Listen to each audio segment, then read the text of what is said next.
Midway is east. Yesterday it was Pearl Harbor. Today it is the whole Southeast Pacific. Hardened by the campaigns in China, fired by the sacred mission of extending Hirohito's dominion over 12 million square miles of the Pacific, the hordes of Imperial Japan surge south and east in a deluge of destruction. Glory is their goal. Glory and oil, and rubber and rice.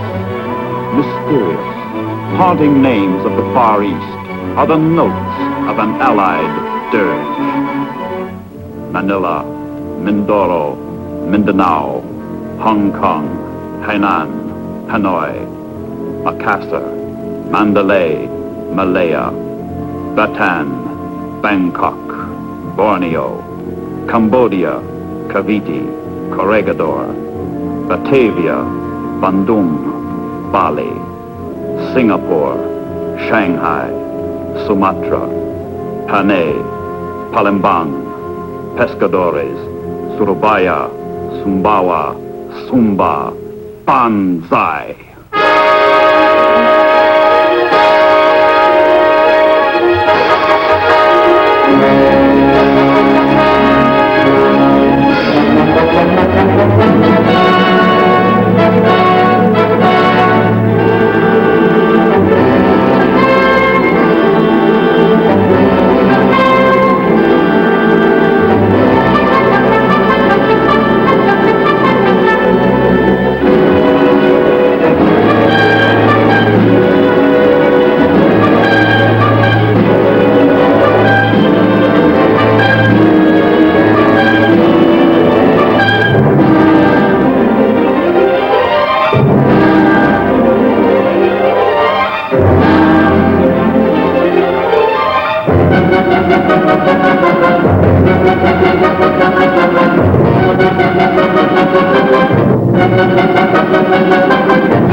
Century, Hong Kong has stood as a symbol of British prestige in the Orient. The Japanese strike and Hong Kong falls on Christmas Day, 1941.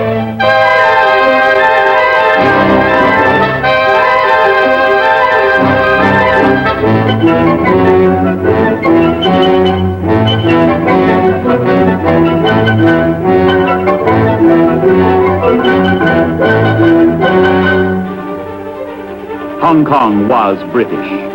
Manila is American. But the Japanese are impartial. It is Manila's turn.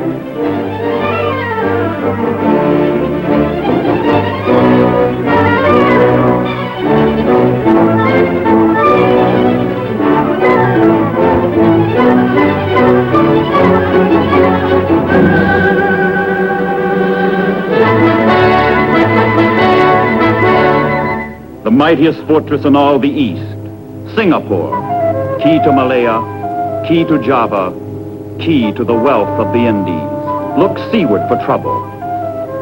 But behind the unsuspecting back of the British, the Japanese begin their creeping assault. Deep in the jungle that is thought to be impenetrable, the enemy comes crawling down on Singapore. The jungle does not stop them. The scattered defenders do not stop them. Nothing stops them.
The Tiger of Malaya, General Yamashita, forces a conqueror's demands on the helpless English.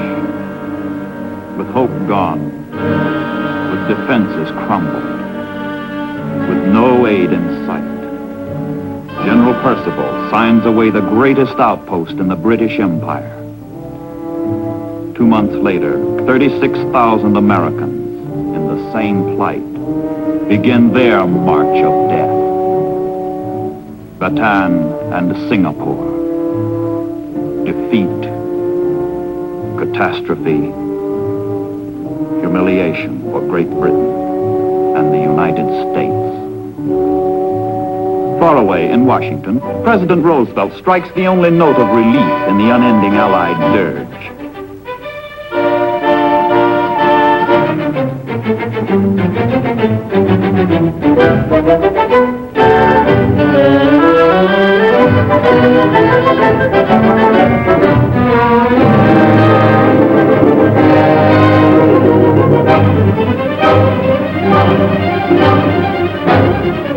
But there is no real relief. Corregidor, America's last stand in the Philippines. In common suffering, a new bond of brotherhood is forged between Americans and Filipinos.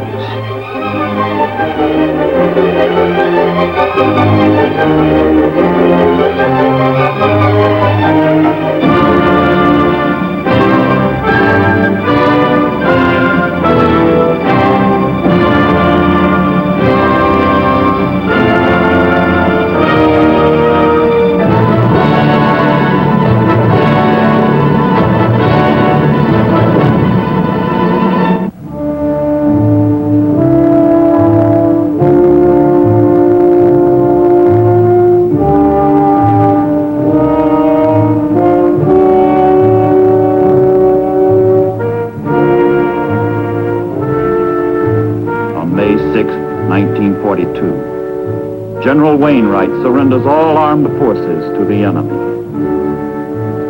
The Philippines have fallen.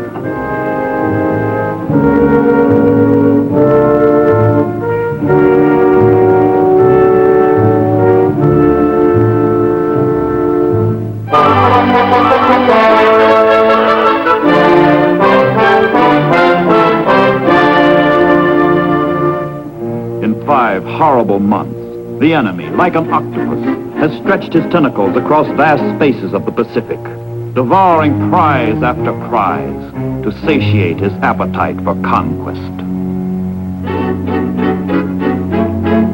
But the day after Corregidor's fall comes the Battle of the Coral Sea.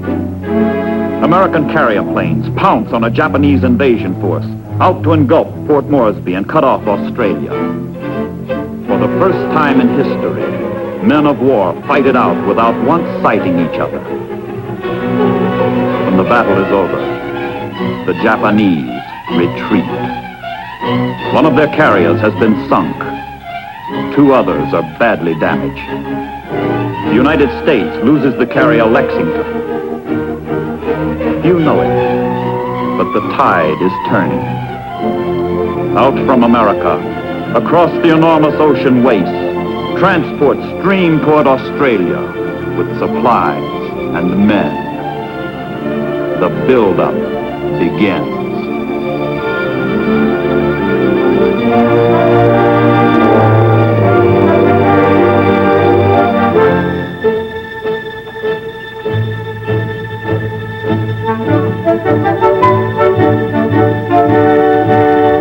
Personalities who will dominate the coming struggle emerge. General MacArthur in Australia, and in Pearl Harbor, Admiral Nimitz. As the Japanese prepare to strike again, Nimitz makes a fateful decision. He gathers available ships together in the Central Pacific, deducing that Midway is the enemy's objective.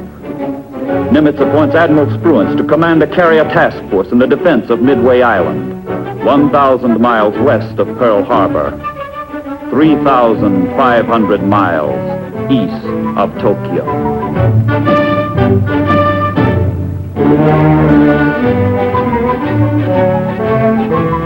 Midway itself sends incessant patrols in search of the elusive Japanese.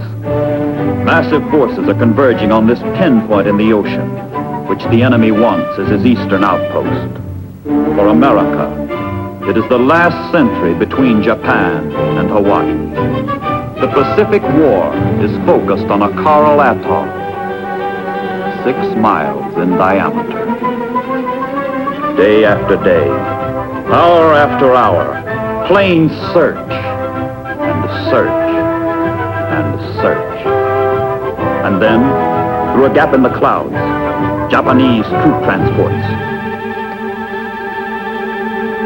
But what the spotting plane does not see is the Japanese striking force, which outnumbers the Americans in every class. Battleships, cruisers, carriers, destroyers, planes.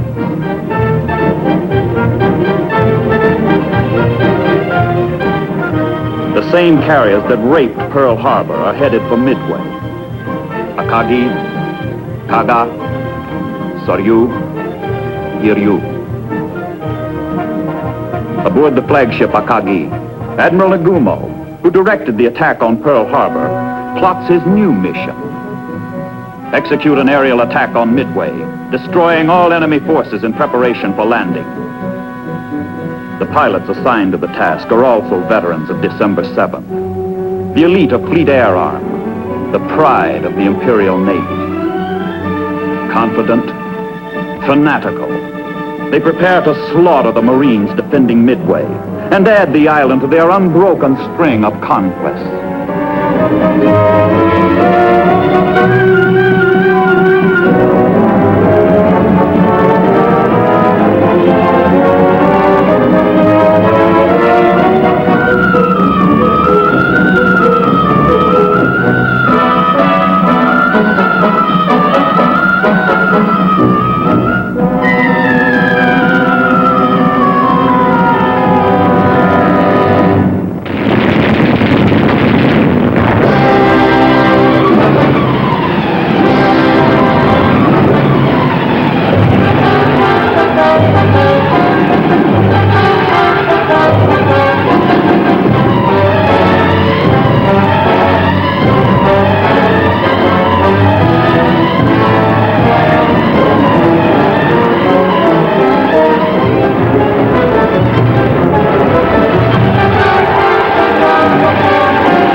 Midway blazes, but Midway stands. Far at sea, Admiral Spruance increases speed to 25 knots and prepares to close the Japanese. Admiral Fletcher, officer in tactical command, orders: proceed southwesterly and attack enemy carriers when definitely located. The tireless search planes hit the jackpot. The enemy carriers are finally located. Midway has been badly hit, but Midway comes back fighting.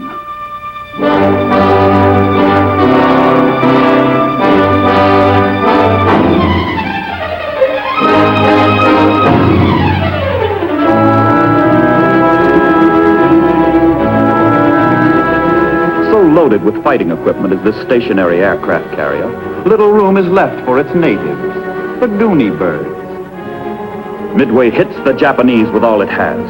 Every available land-based plane is sent against the enemy fleet.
Bomb after bomb, miss after miss.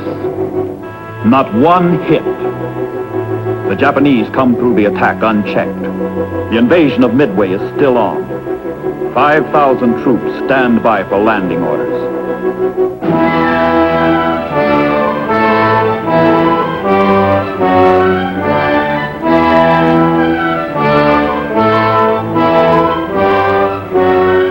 Bruins's task force is closing in.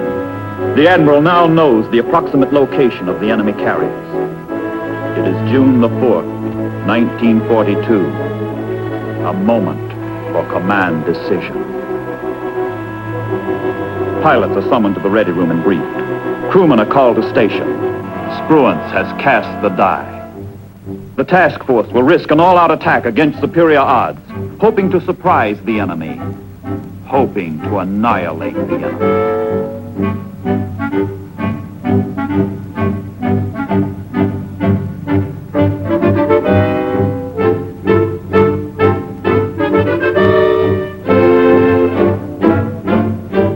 Pilots, and your planes. In all three American carriers, in Hornet, in Enterprise, in Yorktown, the young and the brave prepare for battle.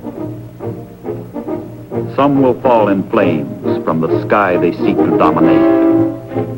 Some will perish in the ocean, whose mastery they seek to win. But the ritual of launching takes its disciplined course, as precise and ordered as a ballet.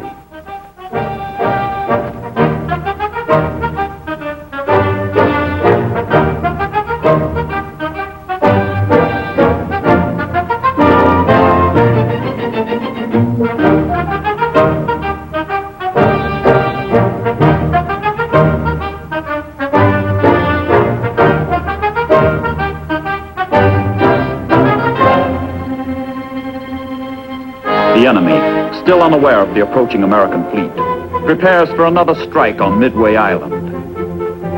Below decks, the pilots are at ease, while their planes, which are armed with torpedoes, in case the United States Navy is sighted, are rearmed for another bombing mission. Poor intelligence is an enemy blunder, a godsend to Spruance. But all-out attack begins with all-out disaster. Hornet's Torpedo Squadron 8 runs into murderous enemy flak and swarming Zero fighters. Of Torpedo 8's 15 planes, all are destroyed. And not one hit is scored.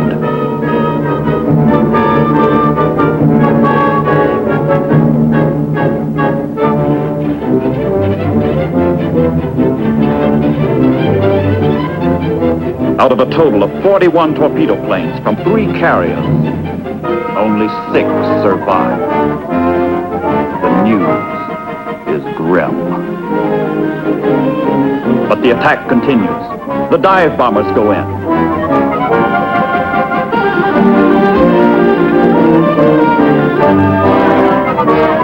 Enemy defenses, off balance from the earlier assault, are unequal to the new attack.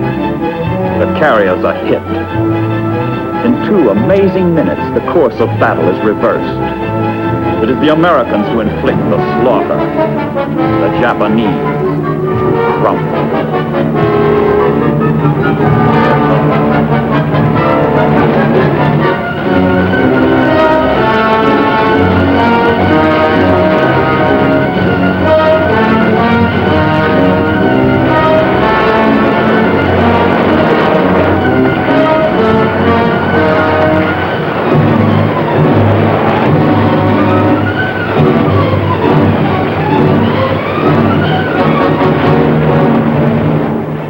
Akagi, smashed and sinking. Kaga, smashed and sinking.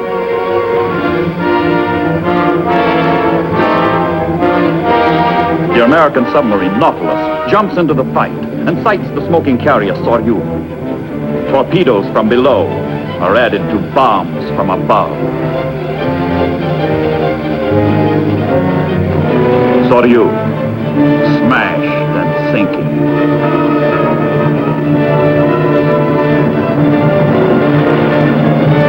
One Japanese carrier, off to the north, remains untouched. The Hiryu.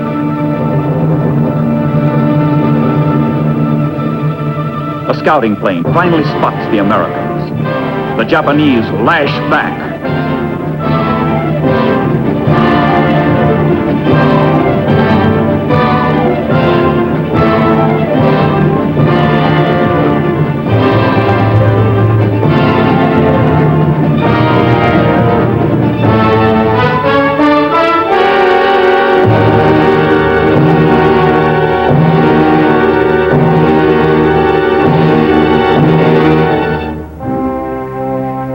Yorktown is the target, and Yorktown knows it. Detection gear picks up the avenging enemy.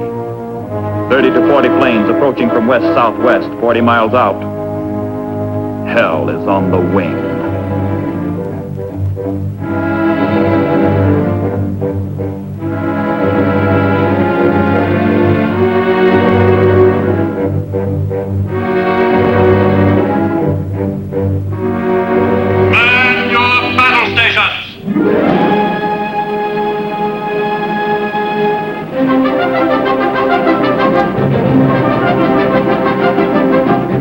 Fighters take off to meet the attack. From ship and sky, the Japanese encounter fierce defense, but they press their assault to the limit.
Dying. But retaliation is on the way. Planes from the Enterprise ring down the curtain on the Battle of Midway.